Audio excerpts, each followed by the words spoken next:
నమస్తే, నేను Naresh. Welcome to స్వతంత్ర బిగ్ టాక్.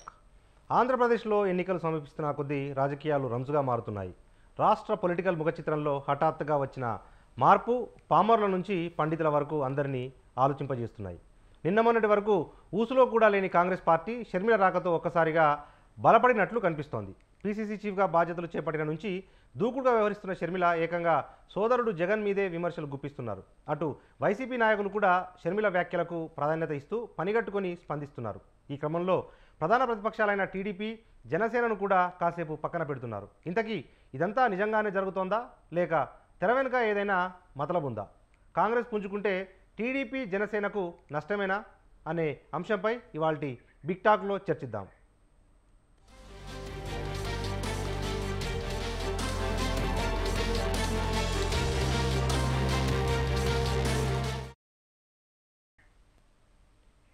ఇదే అంశంపై మనతో డిబేట్లో పార్టిసిపేట్ చేస్తూ ఉన్నారు తిరుత్తని వేణుగోపాల్ గారు, వైసీపీ అధికార ప్రతినిధి, ఎస్పీ సాహెబ్ గారు, టీడీపీ అధికార ప్రతినిధి, మట్టి వెంకటేశ్వరరావు గారు, జనసేన రాష్ట్ర నాయకులు, ఇక ఏపీసీసీ ప్రధాన కార్యదర్శి షేక్ సైదా గారు అందరూ కూడా మన డిబేట్లో పార్టిసిపేట్ చేస్తున్నారు. అందరికీ కూడా వెల్కమ్. మొదట మనం షేక్ సైదా గారి దగ్గరికి వెళ్దాం. షేక్ సైదా గారు నమస్తే అండి. నమస్తే నరేష్ గారు. రైట్. ఏంటి సార్, ఒకేసారి కాంగ్రెస్లో షర్మిల రాకతో ఉత్సాహం పెరిగినట్టుగా కనిపిస్తూ ఉంది. అంతకుముందు పాదయాత్రలు లేవు, పర్యటనలు లేవు, ఇప్పుడు ఏకంగా జిల్లాల వారీగా క్యాడర్ను ఉత్సాహపరిచే కార్యక్రమం జరుగుతున్నట్టుగా ఉంది. ఏంటి, షర్మిల రాకతో కాంగ్రెస్కు పునర్వైభవం సాధ్యమేనా? నరేష్ గారు, మీకు ప్యానల్ ఉన్నటువంటి పెద్దలు, మా పెద్దన్న వేణుగోపాల్ గారికి, అలాగే పెద్దలు మట్టి వెంకటేశ్వరరావు గారికి, సోదరులు సాహెబ్ గారికి, అలాగే స్వతంత్ర టీవీ ప్రేక్షకులందరూ కూడా నమస్కారం.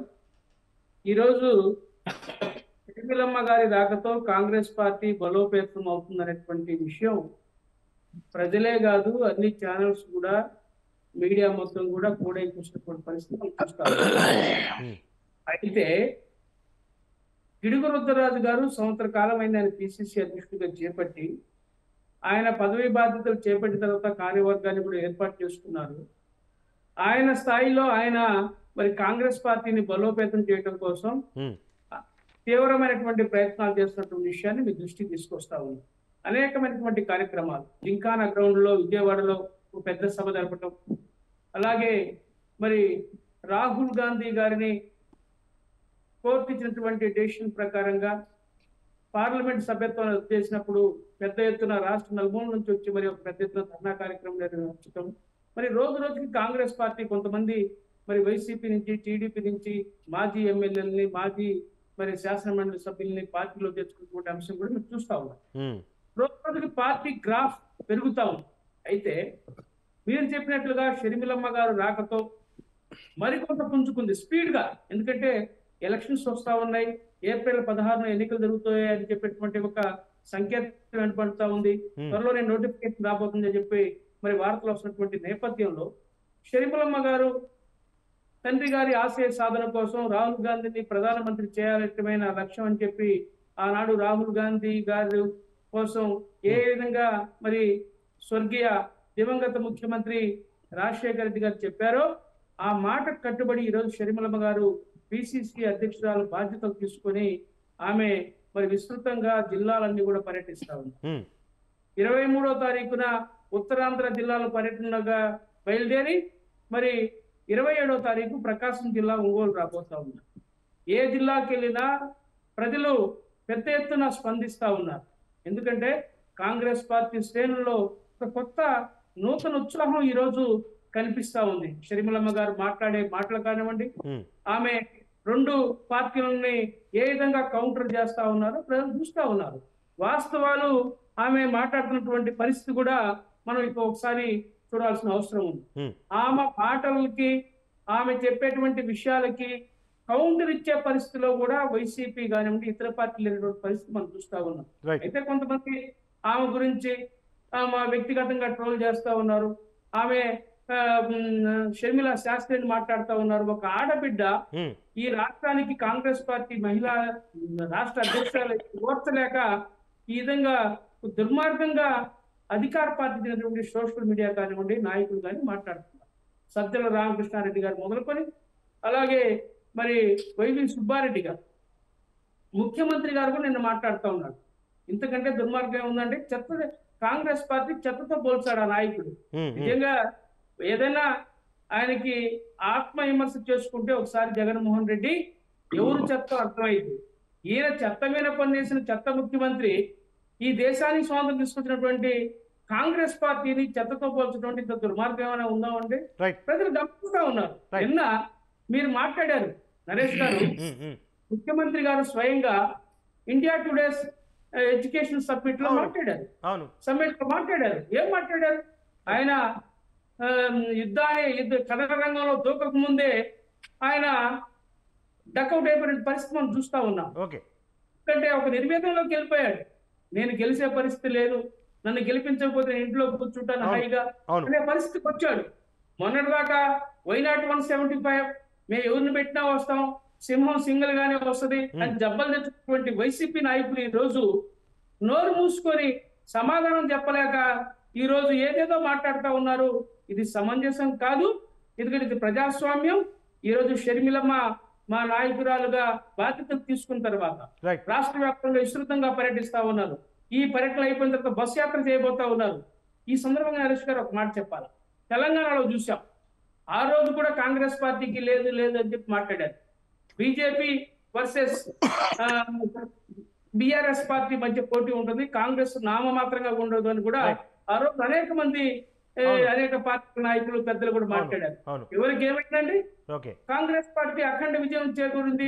రేవంత్ రెడ్డి గారు ముఖ్యమంత్రి గారికి బాధ్యత చేపట్టారు. నేను అంటే చెప్తున్నా, ఈ రాష్ట్రంలో కూడా ఒక పార్టీ డైల్యూట్ కాబోతా ఉంది. కాంగ్రెస్ కి ఇంకొక పార్టీ మధ్య ఈ రాష్ట్రంలో ఎన్నికలు జరగబోతామనే మధ్య పోటీ జరగబోతా ఉంది. ఆ ఎన్నికల్లో కాంగ్రెస్ పార్టీ షర్మిలమ్మ నాయకత్వంలో విజయం సాధించబోతా ఉంది. ఇది వాస్తవం చెప్పి మీ ఛానల్ ద్వారా తెలియజేస్తున్నాను నరేష్ గారు. ఓకే, మనతో పాటు టీడీపీ అధికార ప్రతినిధి సాహెబ్ గారు ఉన్నారు, ఎస్పీ సాహెబ్ గారు. సాహెబ్ గారు నమస్తే అండి. నమస్తే నరేష్ గారు. రైట్ సార్, ఇప్పుడు కాంగ్రెస్ ప్రస్తుతానికైతే బలపడుతున్నట్టుగా కనిపిస్తూ ఉంది. ఈ కాంగ్రెస్ ఒకవేళ కనుక బలపడితే ఎన్నికల వరకు అది ఎవరికి నష్టము? వైసీపీ ఓట్ బ్యాంక్ ఎక్కువగా కాంగ్రెస్ వైపు వెళ్తుందా, లేకపోతే అది మీ టీడీపీ జనసేన ఓట్ బ్యాంకు నష్టమా? ఎందుకంటే ప్రభుత్వ వ్యతిరేక ఓటు మీ మధ్య కాంగ్రెస్ మధ్య చీలిపోతే అంతిమంగా వైసీపీకి లాభం జరుగుతుంది, ఒక గేమ్ ప్లాన్ నడుస్తుంది అన్న విమర్శలు ఉన్నాయి కదా, ఏం చెప్తారు? నరేష్ గారు, తమరికి అదేవిధంగా ప్యానెల్లో ఉన్నటువంటి మిత్రులు సైదా గారికి, వైఎస్ఆర్సీపీ అధికార ప్రతినిధి వేణుగోపాల్ గారికి, అడ్వకేట్ వెంకటేశ్వరరావు గారికి, అదేవిధంగా స్వతంత్ర టీవీ వీక్షకులకు నా నమస్కారాలండి. మీరు చూడండి, వాస్తవంగా తెలుగుదేశం పార్టీ యొక్క ఓట్ బ్యాంకు పదిలంగా ఉండేది ఎప్పుడైనా కానీ. మేము మా పర్సంటేజ్ ఎంత అండి, 40% దాకా ఉంది గతంలో మాకు వచ్చింది. సో దీంట్లో ఏంటంటే తెలుగుదేశం పార్టీ అనేది బోత్ డిఫరెంట్. ఇక్కడ చూడండి, మా పార్టీ కార్యకర్తలు కానీ మా నాయకులు కానీ మాతో స్టిక్ అని ఉంటారు, మీకు తెలిసినటువంటి విషయమే. భారతదేశంలోనే మరి ఆ రోజు ప్రాంతీయ పార్టీల్లో కానీ ఈ రోజు ఉన్నటువంటి సిచ్యువేషన్ లో కానీ క్యాడర్ బేస్డ్ పార్టీల్లో అతిపెద్ద పార్టీ తెలుగుదేశం పార్టీ. మీరు వైకాపా పార్టీ ఏంటంటే, మరి రాజశేఖర రెడ్డి గారు చనిపోయిన తర్వాత రాజశేఖర రెడ్డి గారిని పదే పదే గుర్తు చేసుకుంటూ నేను రాజశేఖర బిడ్డను, నన్ను ఆదరించండి అని చెప్పి జగన్మోహన్ రెడ్డి గారు ప్రజల్లోకి రావటం, మరి ఆయన చనిపోయినప్పుడు ఓదార్పు యాత్ర చేయటం, అక్కడ ఉన్నటువంటి కాంగ్రెస్ నాయకులను కలుపుకోవటం, ఇది గమనించాలండి. కాంగ్రెస్ నాయకుల్ని కలవటం, వారితో కార్యక్రమాలు చేయటం, అదేవిధంగా జగన్మోహన్ రెడ్డి గారు పార్టీ పెట్టిన తర్వాత మరి పాదయాత్ర అని చెప్పి ఆ పాదయాత్రలో కూడా కాంగ్రెస్ పార్టీ నాయకులే ఎక్కువ చేర్చుకున్నారు ఆయన. మీరు వాస్తవాలు గమనిస్తే ఈరోజు వైకాపా పార్టీలో ఉన్నటువంటి 90% లీడర్స్ అందరూ కూడా మరి కాంగ్రెస్ పార్టీ నుంచి వచ్చిన వారే. ఎవరు అవునన్నా కాదన్నా వాస్తవం. నేనేమంటానంటే, ప్రజాస్వామ్యంలో కీలకమైనటువంటిది ఎప్పుడూ కూడా మరి పాలక పక్షంలో ఉన్నటువంటి లోపాలు, ప్రజలు మరి పాలక పక్షం వారి ద్వారా ఇసిగిపోవటం కానీ, గవర్నమెంట్ తీసుకొచ్చేటువంటి సంక్షేమ పథకాలు అందని వారు కానీ, లేదా గవర్నమెంట్ చర్యల వల్ల బాధితులైన కుటుంబాలు కానీ, అన్ని కూడా మరి ప్రభుత్వ వ్యతిరేక ఓటుగానే ఉండిద్ది.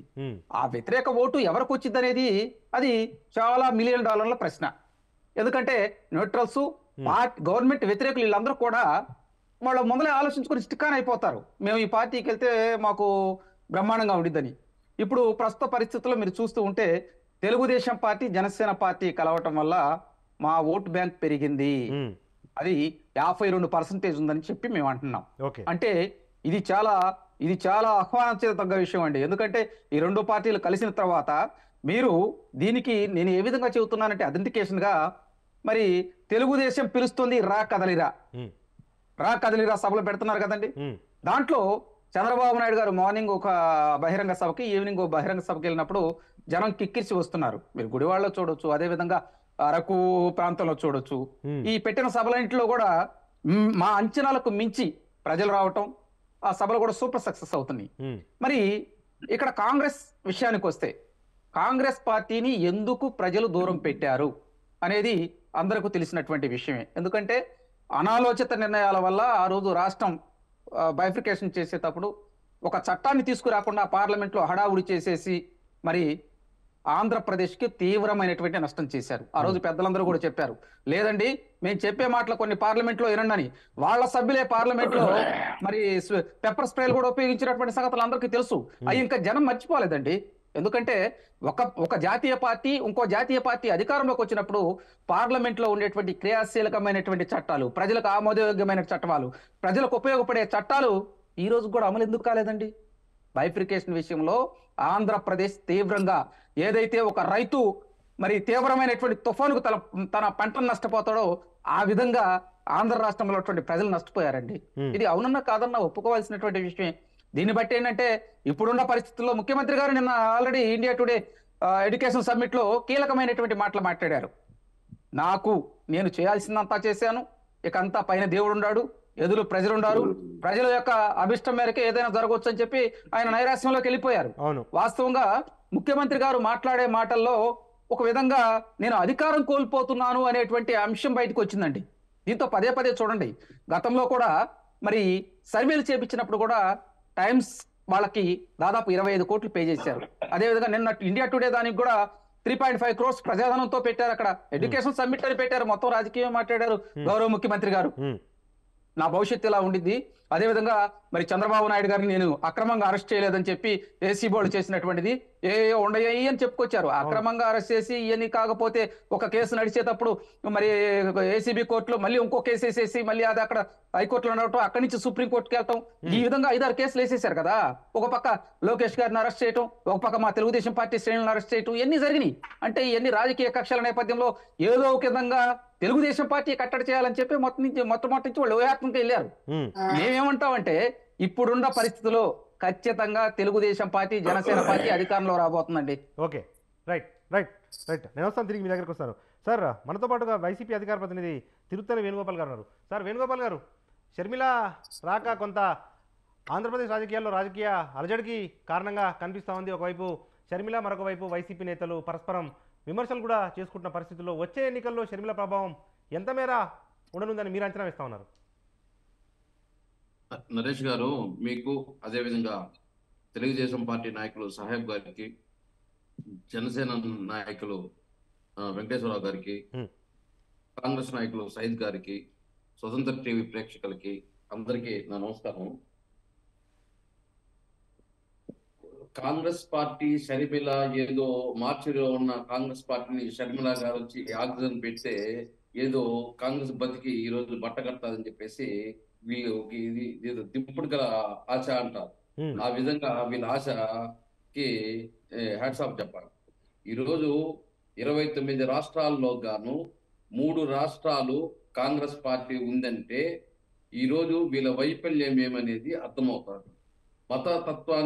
మతతత్వాన్ని రేకెత్తిస్తూ ఈరోజు భారతీయ జనతా పార్టీ 15 రాష్ట్రాల్లోకి ఎదిగిందంటే వీళ్ళు 3 రాష్ట్రాలకే దిగజారంటే వీళ్ళు ఈ సంకీర్ణ ప్రభుత్వము, అదే విధంగా ఏదైతే మతాలకు కులాలకి మేము అతీతం అని చెప్పుకుంటున్న పార్టీ 3 రాష్ట్రాల్లో కూడా ఈరోజు మొన్న 3 రాష్ట్రాల ఎలక్షన్ 5 రాష్ట్రాలు జరిగితే ఒక రాష్ట్రంలో వచ్చింది, 2 రాష్ట్రాల్లో కూర్చింది.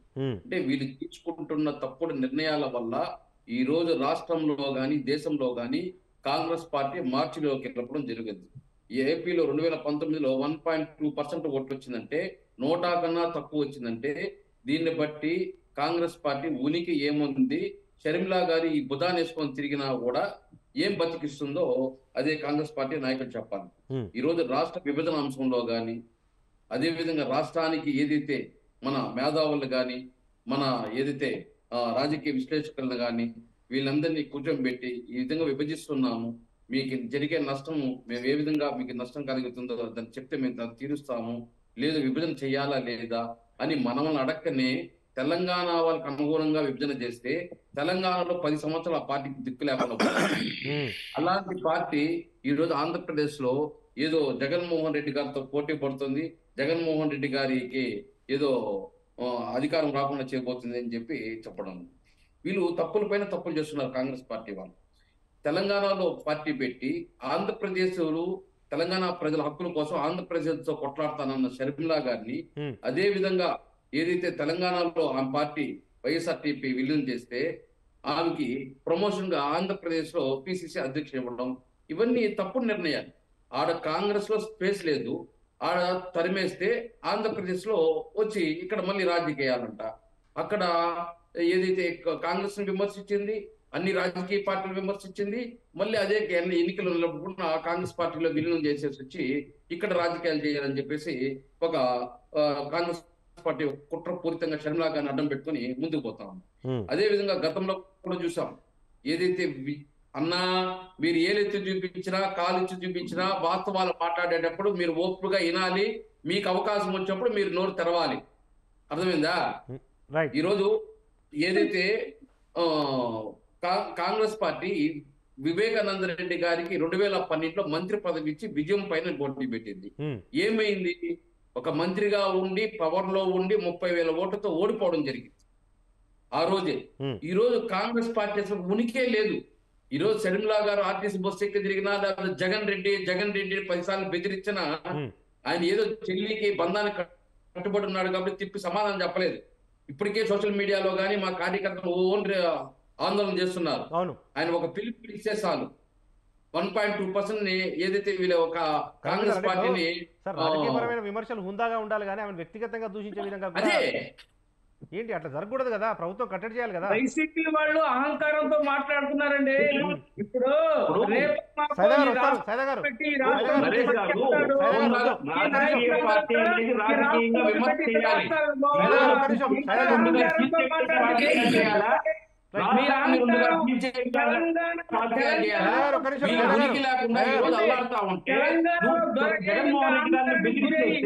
అధికారం కోల్పోయి ఈ రోజు ఫామ్ హౌస్ లో కూర్చున్నాడు. మీరు కూడా 2024 ఎన్నికల్లో మీ అహంకారాన్ని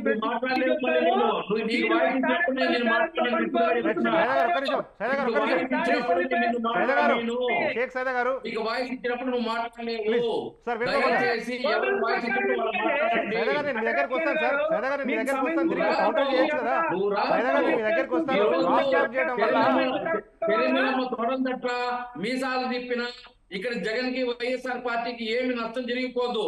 ఈ రోజు చంద్రబాబు నాయుడిని జాకీలేసి లేపాలనే ప్రయత్నం షర్మిలమ్మ గారికి ఏమి జరగదు. ఈ రోజు చంద్రబాబు నాయుడు గారిని ఒక పక్క జనసేన, ఒక పక్క కమ్యూనిస్టులు, అన్ని రాజకీయ పార్టీలు కలిపి చంద్రబాబు నాయుడిని జాకీలేసి ప్రయత్నం చేస్తున్నది. జగన్మోహన్ రెడ్డి గారి దగ్గర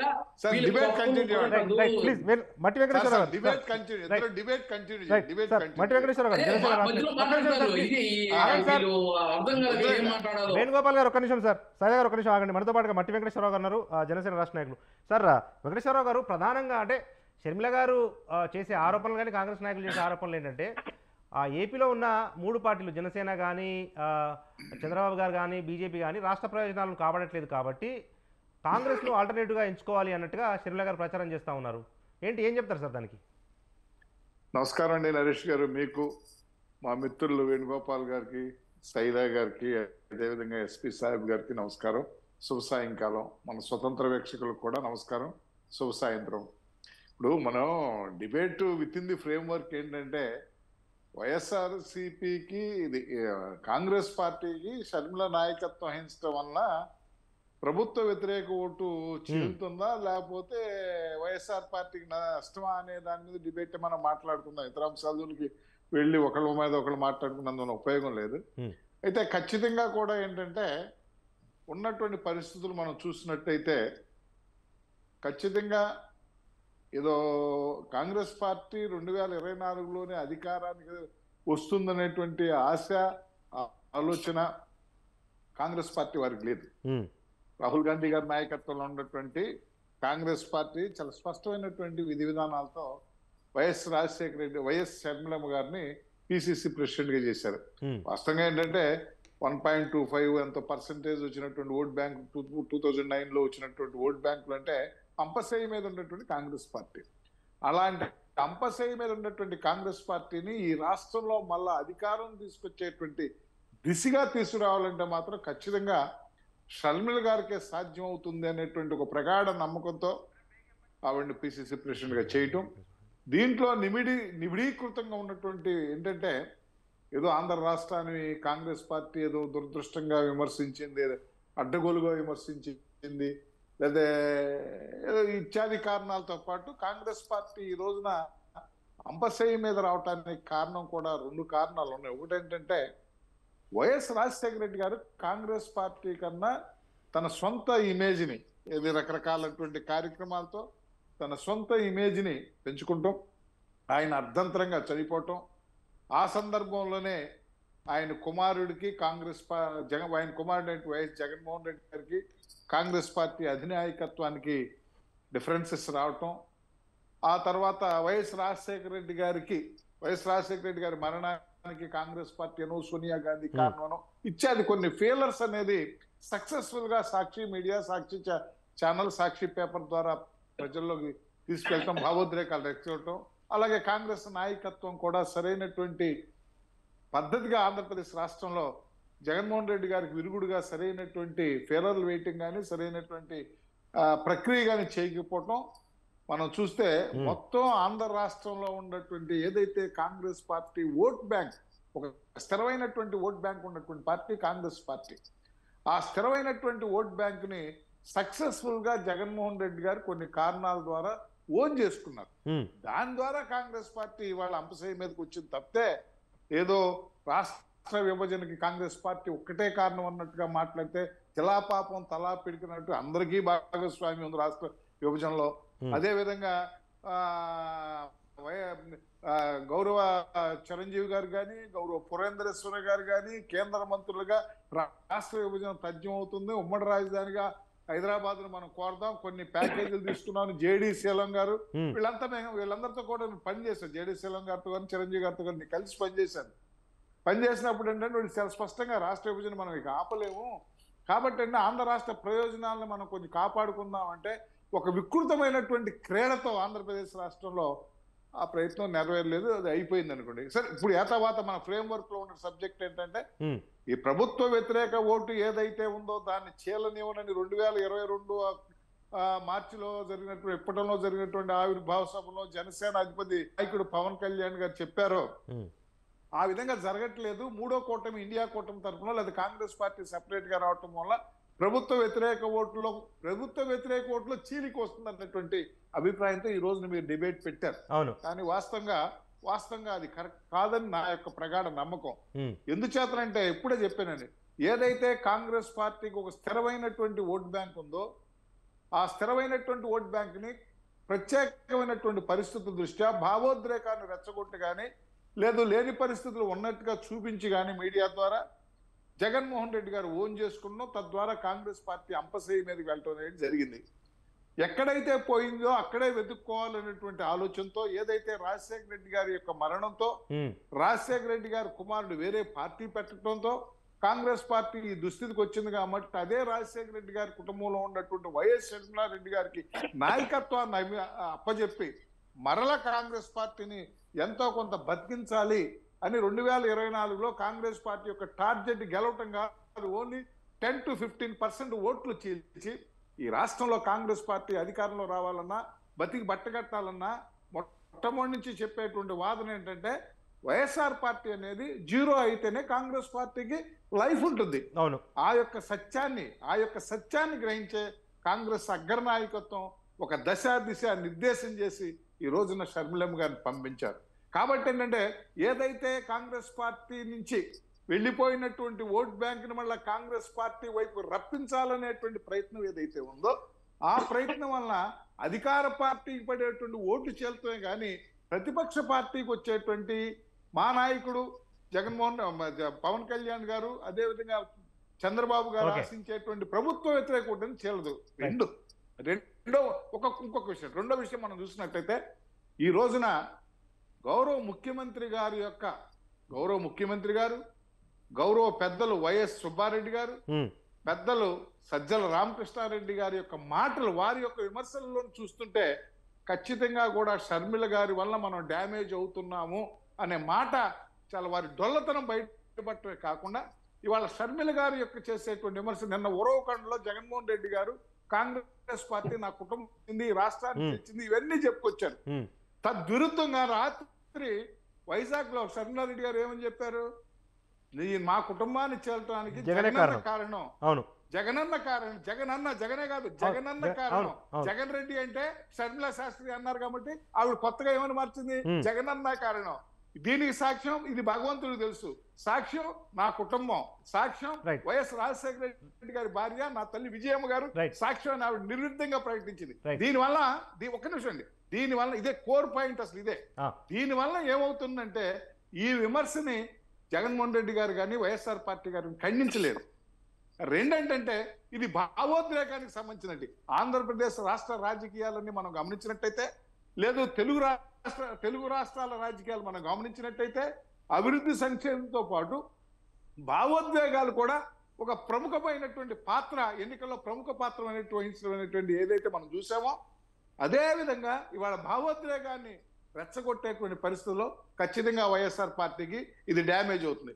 మూడో అంశం చెప్తున్నానండి. ఒకటి వైఎస్ రాజశేఖర రెడ్డి గారి లెగసీతో జగన్మోహన్ రెడ్డి గారు కానీ, వైఎస్ రాజశేఖర రెడ్డి గారి లెగసీతో వైఎస్ షర్మిలా గారు కానీ ఇవాళ ప్రయాణం చేసేటువంటి పరిస్థితుల్లో షర్మిలా గారు చేసేటువంటి విమర్శలు ఏదైతే ఉందో, ఏదైతే నా తండ్రి వైఎస్ రాజశేఖర రెడ్డి గారి కడుపున పుట్టావా జగన్ అన్నా నువ్వు అనేటువంటి మాట, అదే విధంగా 670,000 కోట్ల రూపాయలు చేసేటువంటి గంగవరం పోర్టుని 600 కోట్ల రూపాయలకి నువ్వు అమ్మేసావంటే మా అన్న మన తండ్రి, మన ఇద్దరు తండ్రి వైఎస్ రాజశేఖర రెడ్డి గారు ప్రభుత్వ ఆస్తులు ప్రజల రక్షణ కోసం ఒక వాచ్మ్యాన్ గా పనిచేసినటువంటి మన తండ్రి యొక్క ఆశయాన్ని నువ్వేం చేశావంటే ఈ విమర్శను ఎలా ఖండించగలుగుతారు మీరు చెప్పండి. ఎప్పుడైతే ఇవాళ ఆవిడ చేసేటువంటి విమర్శ 3 రాజధానుల బుస్ అయింది, పోలవరం అయింది, అది బుస్ అయింది, అట్లాగే ఏ కార్యక్రమం అయినా కూడా అన్ని కూడా అవి ఫెయిల్ అయినాయి. అయితే వీటినన్నింటినీ జనసేన పార్టీ కానీ తెలుగుదేశం పార్టీ కానీ చెప్తే ఒక విమర్శగానే ప్రజలు తీసుకున్నటువంటి పరిస్థితి. కానీ వీటిని వైఎస్ షర్మిల గారు చెప్పడంలో ఒక ఎఫర్మేషన్ వచ్చింది. ఒక ఎఫర్మేషన్ అనేది ఖచ్చితంగా వస్తుంది. తద్వారా ఏంటంటే ఇది గవర్నమెంట్ యొక్క ఓటుని చీల్స్తుంది కాబట్టి గవర్నమెంట్ వ్యతిరేక ఓటు మంది చేల్చదు అనేటువంటిది నా ప్రగాఢ విశ్వాసం. మనతో పాటు ఏపీసీసీ ప్రధాన కార్యదర్శి షేక్ సైదా గారు ఉన్నారు. షేక్ సైదా గారు, అంటే ఇప్పుడు ప్రధానంగా కాంగ్రెస్ పార్టీ విషయంలో 2 ప్రధాన ప్రశ్నలు ఉత్పన్నమవుతా ఉన్నాయి సార్. ఒకటి ఏంటంటే ఎన్నికలు ఇంకా 2 నెలల్లో ఏపీ ఎన్నికలు ఉన్న ఈ క్రమంలో ఈ 40-50 రోజుల్లో కాంగ్రెస్ పికప్ కావటం సాధ్యమా లేదా అనేది ఒక ప్రశ్న అయితే, రెండో ప్రశ్న షర్మిల గారు తెలంగాణ హక్కుల కోసం నేను ఏపీ మీద ఫైట్ చేస్తాను, నేను తెలంగాణ ఆడబిడ్డను అన్నట్టుగా షర్మిల గారు ఇక్కడ పార్టీ పెట్టారు, కాంగ్రెస్లో విలీనం చేశారు. సో ఇప్పుడు తెలంగాణ ఇంట్రెస్ట్ని పక్కన పెట్టేసి ఏపీ వైపు పోతే ఏపీ ప్రజలు స్వీకరిస్తారా లేదా అనేది ఒక రెండో ప్రశ్న. ఏం చెప్తారు సార్? నరేష్ గారు, ఇప్పుడు 46 రోజులు 50 రోజులు ఎన్నికల్లో ఉన్నాయి కాబట్టి కాంగ్రెస్ పార్టీ ఆ టయానికి పుంజుకుంటుందా, మీరు చేసే ప్రయత్నం అంతా ఉపయోగకరంగా ఉంటుందా, నిష్ప్రయోజనంగా ఉంటుందని చెప్పి మీరు ప్రశ్నించారు. ఒకటండి, ఎందుకంటే కాంగ్రెస్ పార్టీ తెలుసు మీకు, మూలాలు గ్రామ స్థాయి నుంచి కూడా కాంగ్రెస్ పార్టీ ఈరోజు దేశవ్యాప్తంగా ఉంది, అలాగే ఆంధ్రప్రదేశ్ లో కూడా ఉంది.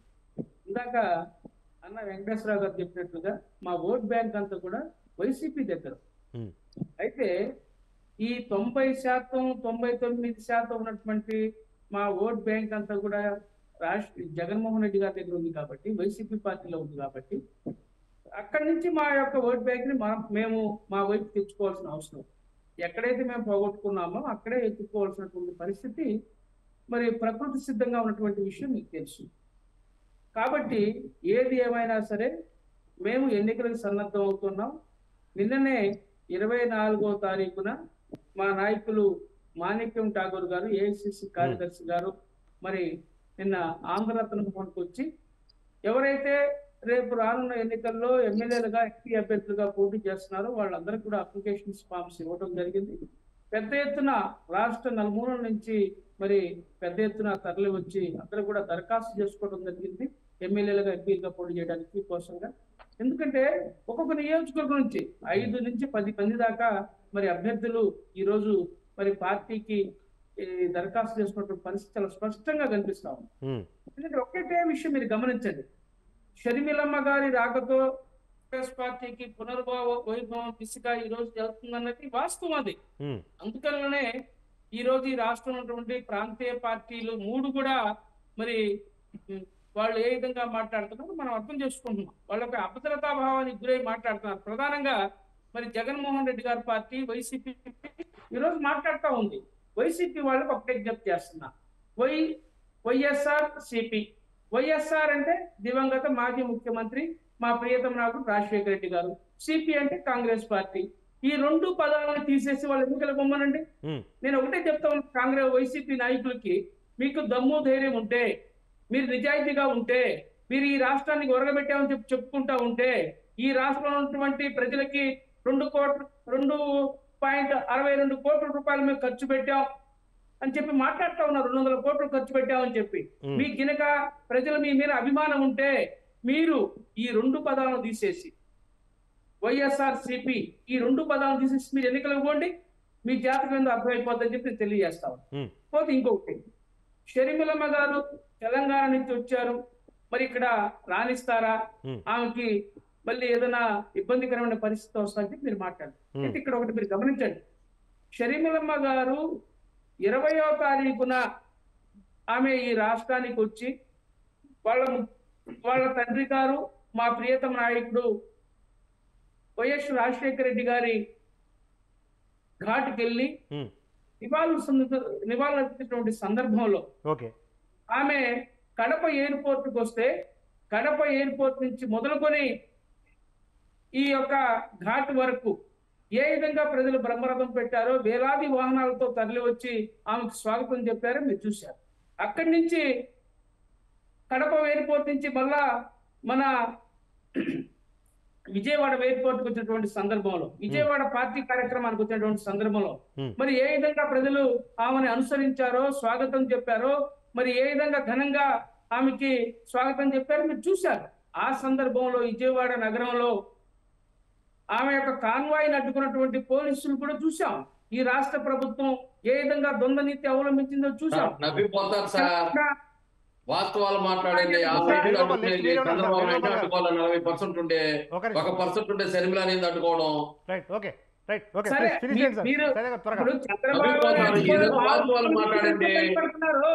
మీరు ఎందుకు ఉలిక్కి పడుతున్నారు వేరు గారు?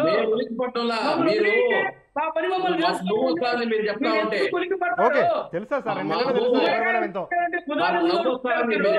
40% ఉండే చంద్రబాబు నాయుడు నన్ను అడ్డుకుంటున్నాడు, 4% పవన్ కళ్యాణ్ అడ్డుకున్నామంటే ప్రజాస్వామ్యంలో ఎవరైనా సరే ఏదైతే పర్మిషన్ నిరాశక్తం చేసుకోవచ్చు, ఏమైనా చేసుకోవచ్చు.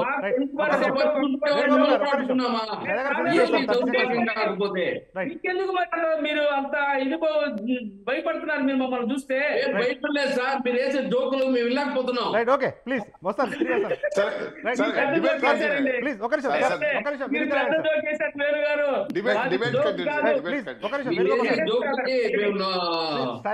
త్వరగా ఫినిష్ చేయండి సార్.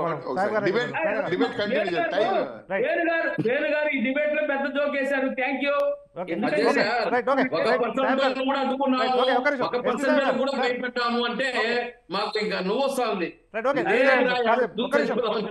నవ్వు ఏమంటే కేసీఆర్ కూడా అట్టే మాట్లాడాడు. కేసీఆర్ కూడా మీకంటే దొర బ్రహ్మాండంగా మాట్లాడాడు. రైట్, ఓకే నిన్న సైదా మీ గారు ఒక్క ముఖ్యమంత్రి నిమిషం. జగన్మోహన్ రెడ్డి యుద్ధరంగం నుంచి పక్క తొలిగాడు. Right, okay. మీరేందో మాట్లాడుతున్నారు. ఓకే ఒక్క నిమిషం. ఆయన నిర్వేదానికి గురి అయ్యాడు. రైట్, ఓకే సాహెబ్ గారు వీరికి ఎస్పీ సాహెబ్ గారు సిద్ధాంతం చెబుతున్నాడు ఆయన. సైదా గారు ఒక్క నిమిషం మీరే ఆగండి ఇంకా సార్. పిల్లలు సైదా గారు చేశారు, ఆగండి సార్. పార్టీ సైదా గారు మీకు ఇంకా సైదా గారు ప్రజల వేణుగోపాల్ ఒక్క పార్టీ నిమిషం. ఏంటి అంటే తెలుగుదేశమేమో మేము మద్దతు అంటారు, మీరు మద్దతు పోయినా లేదంటారు. 175 ఏది మీకు ఇప్పుడు ఓకే మాట చర్చిద్దాం. ఒక్క నిమిషం సైదా గారు వేణుగోపాల్ గారు నేను దగ్గరికి వస్తున్నాను. ఒక్క నిమిషం ఆగండి. చూపిస్తాం. సైదా గారు ఒక్క నిమిషం సార్, ప్రశ్న ఉంది నాకు, ఒక్క నిమిషం ఆగండి. ఎస్పీ సాహెబ్ గారితో దగ్గరికి వెళ్దాము.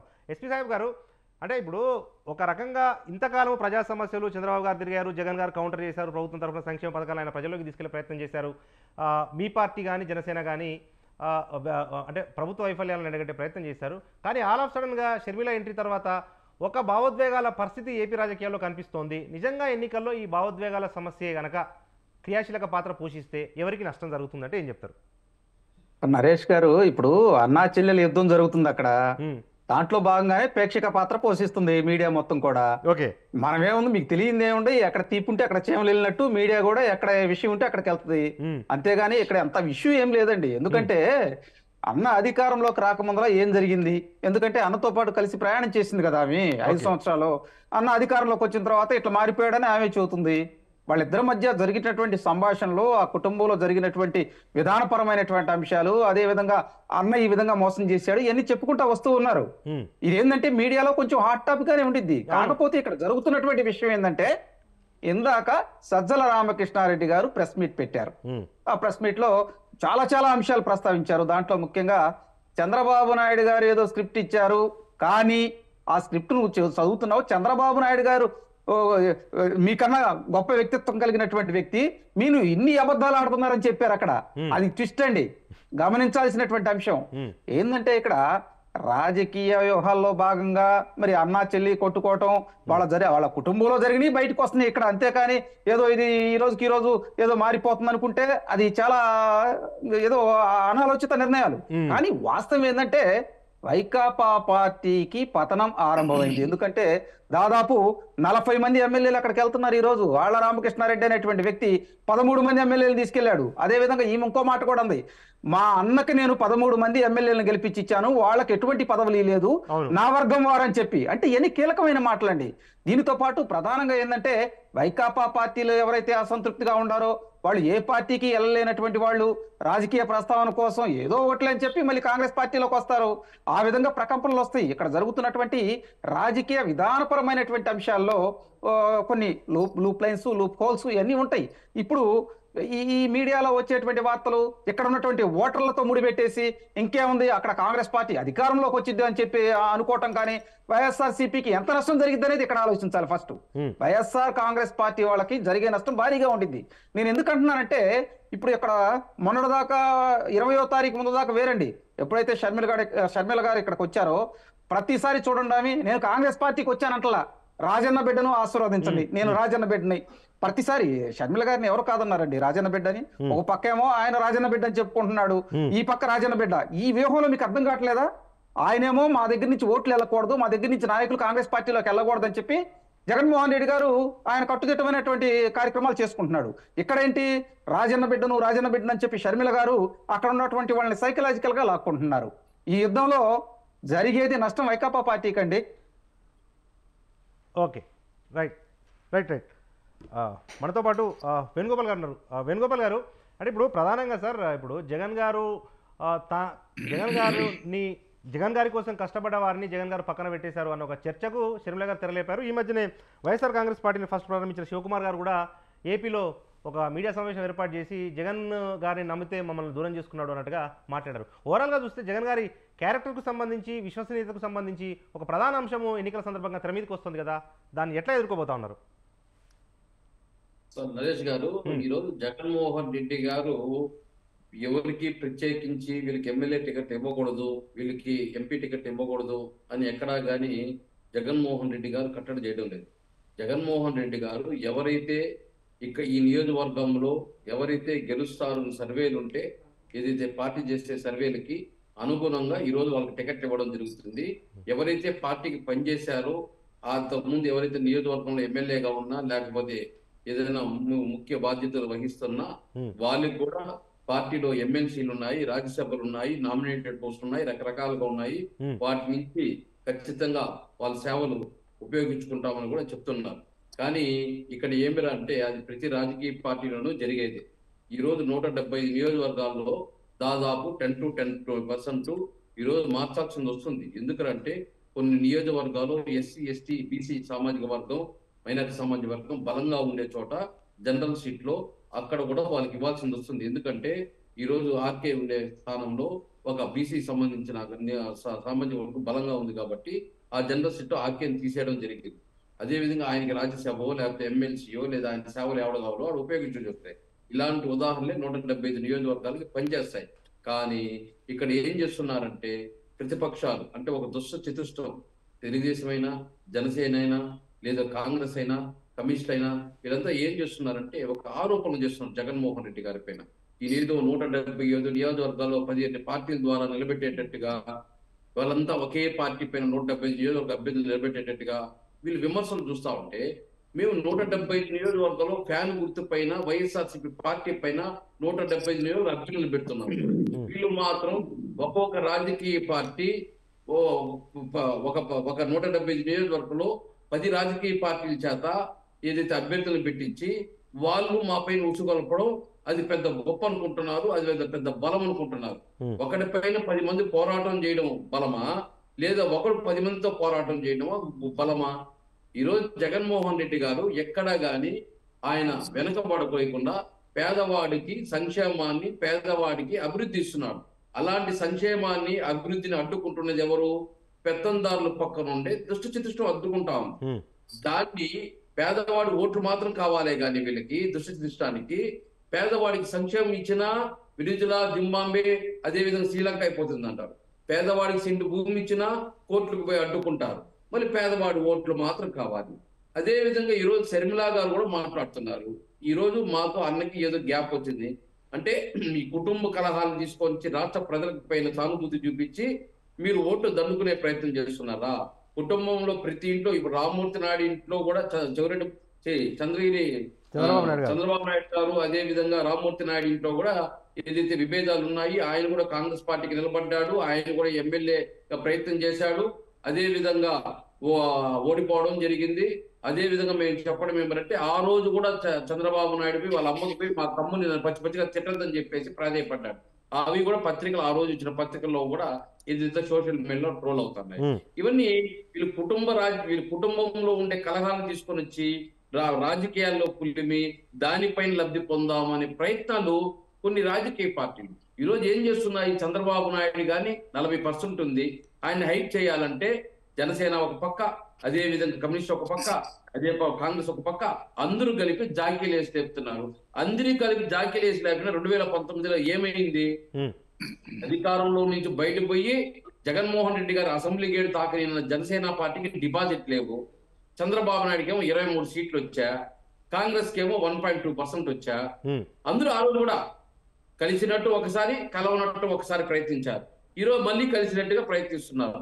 ఏమైనా రాండి, జగన్మోహన్ రెడ్డి గారు 175 నియోజకవర్గాల్లో ఫ్యాన్ గుర్తు పైన వైఎస్ఆర్ పార్టీ పైన అభ్యర్థులు పెడుతున్నారు. మీకు చిత్తశుద్ధి ఉంటే, మీ ప్రతి పార్టీకి బలం ఉందంటే 175 నియోజకవర్గ అభ్యర్థులు పెట్టండి.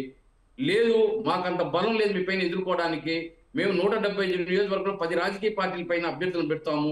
బీజేపీకి ఒక 5 సీట్లు, కాంగ్రెస్ కు ఒక 5 సీట్లు, కమ్యూనిస్ట్ ఒక 5 సీట్లు, జనసేనకు ఒక 5 సీట్లు, అందరికి 5 సీట్లు ఇచ్చి చంద్రబాబు నాయుడు ఒక 10 సీట్లు తీసుకొని పోరాటం చేస్తాను కూడా చేయమను. మేము కాదల్లా, దానికన్నా సరే దీనికన్నా సరే మేము ప్రజల్ని ఏమనుకుంటున్నాము? ఈ రోజు జగన్మోహన్ రెడ్డి గారు ఇచ్చిన సంక్షేమం పైన ఎవరైనా లబ్ధి పొందుంటే మాకు ఓటేయండి, లబ్ధి పొందకపోతే మీరు ఓటేద్దని మేము స్పష్టంగా జగన్మోహన్ రెడ్డి గారు ప్రతి సభలో చెప్తున్నారు. అంతేగాని మాకు ఇంకొక అవకాశం ఏంటి?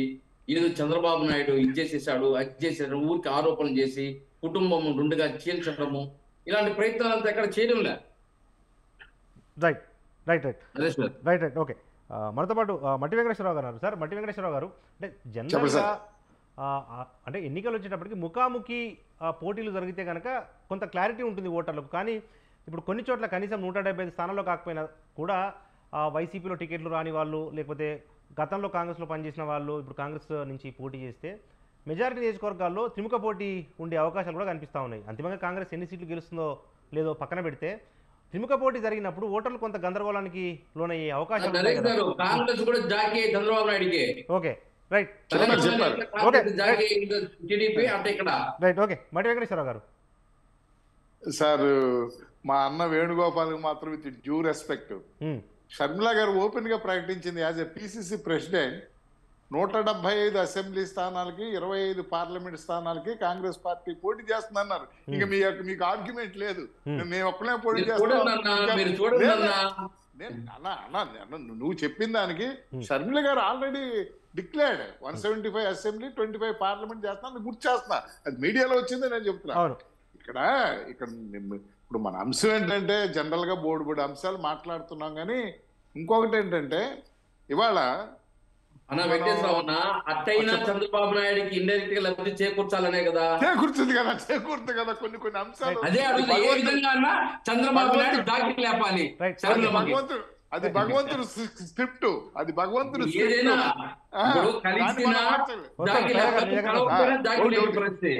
ఒకటన్నా ఇవాళ పరిస్థితి చూస్తే మన జగన్మోహన్ రెడ్డి గారు, మన గౌరవ ముఖ్యమంత్రి గారు వైఎస్ఆర్సీపీ పార్టీ చీఫ్ గా ఆయన పరిస్థితి చూస్తే 2020లో ఏమన్నారు, నా వెంట్రుకు కూడా పేకలేరు అన్నాడు. 2021లో ఏమన్నాడు, నన్నే నమ్మండి అన్నాడు. 2022లో ఏమన్నాడు, మిమ్మల్నే నమ్ముకున్నాను అన్నాడు. ఇవాళ ఏమన్నాడు, అవసరమైతే విశ్రాంతి తీసుకుంటాను అన్నాడు. అంటే this is all the evolution of the evolution. వారి యొక్క మానసిక ప్రవర్తన వచ్చినటువంటి మార్పులుగా మనం చూద్దాం. సరే, ఎవరి పార్టీకి ఉండి విధి విధానాలు, ఎవరి వ్యూహాలు వారికి ఉంటే అది ముఖ్యంగా ఇక్కడ నేను మీకు చెప్పొచ్చేది ఏంటంటే 2014, 2019లో కాంగ్రెస్ పార్టీ యొక్క పరిస్థితి ఒక విచిత్రమైనటువంటి పరిస్థితి, చాలా బాధ కూడా వేసేది. ఎందుచేతనంటే వైఎస్ జగన్మోహన్ రెడ్డి గారు ఎన్నికల ప్రచార సభలో ఎన్నికల ఓట్లు అడిగింది. నా తండ్రి వైఎస్ జగన్మోహన్ రెడ్డి గారు కాంగ్రెస్ ను బతికించారు, నా తండ్రి ఈ పథకాలు పెట్టారు, ఆయన వారసుడిగా నేను వచ్చానని ఆయన ప్రచారం చేసుకున్నాడు. కాంగ్రెస్ పార్టీ నాయకత్వం అంతా కూడా, కాంగ్రెస్ అభ్యర్థులతో సహా కాంగ్రెస్ పార్టీ నాయకులందరూ కూడా వైఎస్ఆర్ మా కాంగ్రెస్ వాడు, మాకు ఓట్లేయండి అని అన్నారు. సో ఇద్దరు ఏం చెప్పారు, వైఎస్ఆర్ అని చెప్పారు. ప్రజలు ఏంటంటే రాజశేఖర రెడ్డి గారు కొడుకు ఎక్కువ మంది జనం అవుతున్నారు కాబట్టి వీళ్ళంతా అడ్డుపోయారు. ఆ విచిత్రమైనటువంటి పరిస్థితి 2014, 2019లో జరిగింది. మీరు చాలా కొంచెం అబ్జర్వ్ చేయండి. కానీ ఇవాళ ఆ పరిస్థితి లేదు. ఇవాళ ఎందుకు లేదంటే వైఎస్ఆర్ లెగసీని అటు కొడుక కూతురా అనేటువంటి పరిస్థితుల్లో మారిన పరిస్థితులు. ఇప్పుడు ఇంతకుముందు కాంగ్రెస్ పార్టీ బతికి బట్టగట్టుద్దా అనే అనుమానం మనందరం కూడా ఉన్నాయి. కానీ వాళ్ళ వైఎస్ఆర్ ఒక ఎమ్మెల్యే ఉన్నాడు, కాంగ్రెస్ పార్టీకి ఒక ఎమ్మెల్యే ఆల్రెడీ వచ్చేసాడు. ఒక్కొక్క నియోజకవర్గంలో ఇప్పుడు రేపొద్దున ఈ రాజ్యసభ ఎన్నికలు అయిన తర్వాత ఈయన సీట్లు డిక్లేర్ కూడా జగన్మోహన్ రెడ్డి గారు డిక్లేర్ చేయరు. ఎందుచేతంటే ఎమ్మెల్యేలు బయటకు పోతే మళ్ళీ ఇబ్బందులని డిక్లేర్ చేయరు. అదంతా అయిపోయిన తర్వాత కొంతమంది టిక్కెట్లు ఉన్న పరిస్థితిలో కాపు రామచంద్రారెడ్డి గారు కానీ, మా మిత్రుడు మన తెలుగుదేశం సయ్యద్ గారు చెప్పినట్లేదు కానీ 13-14 మంది ఎమ్మెల్యేలు ఉన్నారన్నారు, 50 మంది ఉన్నారు. ఆల్రెడీ పామర్లో మా డివై దాస్ గారు ఎక్స్ఎమ్మెల్యే కాంగ్రెస్ టికెట్ అర్జీ దాఖలు చేశాడు. ఇటువరకు అలా లేదు కదా, 14, 18, 19లో అలా లేదు కదా. కాబట్టి ఏంటంటే ఖచ్చితంగా కూడా ఈ ఉన్న పరిస్థితి అంతా కూడా కాంగ్రెస్ పార్టీని ఓటుని డెవలప్ చేయటం, తద్వారా వైఎస్ఆర్ ఓటుని చేర్చడం అనేటువంటిది చాలా స్పష్టంగా కనపడుతుంది. కాబట్టి ఏంటంటే ఖచ్చితంగా షర్మిల గారి యొక్క ఉనికి, షర్మిల గారి యొక్క ప్రయాణం, షర్మిల గారి యొక్క ప్రయత్నం, కాంగ్రెస్ పార్టీ ప్రయత్నం ఈ రోజున కాంగ్రెస్ పార్టీ విత్తనాలు నాటి తద్వారా 2029 ఎలక్షన్లో వైఎస్ఆర్ పార్టీని చంపేసి 2029 ఎలక్షన్లో కాంగ్రెస్ పార్టీని ఆంధ్రప్రదేశ్ రాష్ట్ర రాజకీయ ఎవ్వరిక పైన ఒక మహత్తర శక్తిగా తీర్చిదిద్దాలనేటువంటి ఆలోచనతో ఉన్నటువంటి పరిస్థితుల్లో మనం చూస్తున్నాం. ఆ విధంగానే కాంగ్రెస్ నాయకత్వం నడుస్తుంది. కాంగ్రెస్ నాయకత్వం ఇవాళ అందరూ కూడా సీనియర్లు కేవీపీ రామచంద్ర గారు కానీ, జేడీ శీలం గారు కానీ, రఘువీరారెడ్డి గారు పెద్దలు, వీళ్ళంతా కూడా ఒక హార్డ్ వర్క్ చేసి ఎలా అయినా సరే కాంగ్రెస్ ని ఒక తీసుకురావాలనేటువంటి ఈ ప్రయత్నం అనేది ఖచ్చితంగా కూడా వైఎస్ఆర్కి నష్టదాయకం జరుగుతుంది. ఇంకా మిగతా విషయాలు చూసుకుంటే మా అన్న వేణుగోపాల్ రెడ్డి గారు చాలా చెప్తాడు. అంచేపు జనసేన పార్టీని తెలుగుదేశం పార్టీని విమర్శించాలి, విమర్శించకపోతే ప్రత్యర్థులే కదా. కరెక్ట్ కాదు కానీ ఉమ్. కరెక్ట్ కాదు కానీ విమర్శించాలి. కానీ మనం ఇవాళ డిబేట్ లో ఉన్నప్పుడు సద్విమర్శ చేసుకుందాం, మన యొక్క వాదనలు మనం పంచుకుందాం. ఒకటేంటంటే సంక్షేమ ముసుగులో రాష్ట్రం యొక్క అభివృద్ధిని పూర్తిగా మర్చిపోయారు. ఆంధ్రప్రదేశ్ రాష్ట్రానికి 2014 ఏర్పడినటువంటి 10.5 సంవత్సరాల రాష్ట్ర వయసులో రాజధాని లేని రాష్ట్రంగా మనం ఉన్నామంటే నిజంగా మనం చాలా సిగ్గుసేటైనటువంటి విషయం. ఆంధ్రప్రదేశ్ రాష్ట్రానికి లైఫ్ లైన్ పోలవరం ప్రాజెక్టు ఏమైపోయింది? ఈ మిగతా అంటారు, మిగతా తీసేయండి. ఈ రాష్ట్రానికి కావాల్సింది ఏంటంటే రాజధాని, పోలవరం. మిగతా సిపిఎస్ అంటారు, లేకపోతే మద్యపానం అంటారు, జాబ్ క్యాలెండర్ అంటారు, ఇవన్నీ కూడా ఇన్సిడెంటల్ గా ఒక్కొక్క పార్టీ చేసుకునేటువంటి కార్యక్రమం. బట్ ఫండమెంటల్ గా ఈ రాష్ట్ర ప్రజలకి, ఎందుకంటే పక్కన మన తమిళనాడు రాష్ట్రంలో చూసుకుంటే జాతికి సంబంధించి ఏంటంటే తెలుగు జాతి ఎట్లాగో తమిళ జాతి ఎట్లాగో, ఆ తెలుగు జాతి ఎట్లాగో తమిళ జాతి కూడా అట్లాగే, ఆ జాతికి సంబంధించినటువంటి అంశాలు కానీ, ఆ రాష్ట్రానికి యావత్తుకి సంబంధించిన అంశాల్లో కానీ అక్కడ రాజకీయ పార్టీలో భేదాభిప్రాయాలు ఉన్నా కూడా ఆ జాతికి రాష్ట్రానికి సంబంధించిన అంశంలో ఏకాభిప్రాయం ఉండేటువంటి పరిస్థితి అక్కడ ఉంది. దురదృష్టవశాత్తు మన రాష్ట్రంలోనే కులాలుగా, మతాలుగా, ప్రాంతాలుగా రోజుకి భావోద్వేగాలు 3 రాజధానులు ఏంటండి? 3 రాజధానులు ఏంటి? భావోద్వేగాలు రెచ్చగొట్టేగా అవి కూడా తప్ప ఒక్క రాజధాని మనం కట్టగలిగామా? ఒక్క రాజధాని వాళ్ళు ఎక్కడైతే పరిపాలన చేస్తామో, ఎక్కడైతే మన శాసనసభ ఉందో, ఎక్కడైతే హైకోర్టు ఉందో, ఎక్కడైతే సెక్రటరియట్ ఉందో అది రాజధాని. మళ్ళీ దాన్ని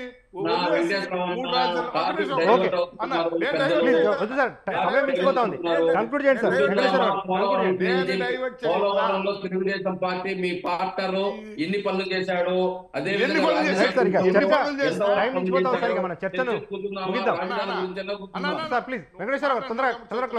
ఒక్క మాట అంటున్నావు కాబట్టి అనిల్ యాదవ్ యాజ్ ఎన్ ఇరిగేషన్ మినిస్టర్ అసెంబ్లీ సాక్షిగా ఏమన్నారు? మొట్టమొదటి సెషన్ లోనే పోలవరం ఆ నాటికి 72% అయిందన్నాడు. తర్వాత 2021లో కంప్లీట్ అన్నారు, 2022 అన్నారు, 2023 అన్నారు, 2024 వచ్చింది. 72% 1% 1.5% యాడ్ అవుతుంది తప్ప జరిగిందా? అంతేనండి. జాతికి సంబంధించినటువంటి అంశాల్లో మాత్రం మనందరం ఒక తాటి మీద ఉండాలనేది నా యొక్క ప్రగాఢ కోరిక. సమయం మించిపోతా ఉంది, మరొక రోజు చర్చను ప్లీజ్ సార్. సమయం మించిపోతా ఉంది సార్, నేను మళ్ళొక రోజు కలుద్దాం సార్ మనం. ఇది వాళ్ళ బిగ్ టాక్. మన బిగ్ టాక్లో పార్టిసిపేట్ చేసిన వైసీపీ అధికార ప్రతినిధి తిరుత్తని వేణుగోపాల్ గారు, టీడీపీ అధికార ప్రతినిధి ఎస్పీ సాహెబ్ గారు, జనసేన రాష్ట్ర నాయకులు మట్టి వెంకటేశ్వరరావు గారు, వారితో పాటు ఏపీసీసీ ప్రధాన కార్యదర్శి షేక్ సైదా గారు, అందరికీ కూడా ధన్యవాదాలు. ఇది వాళ్ళ బిగ్ టాక్. చూస్తూనే ఉండండి స్వతంత్ర.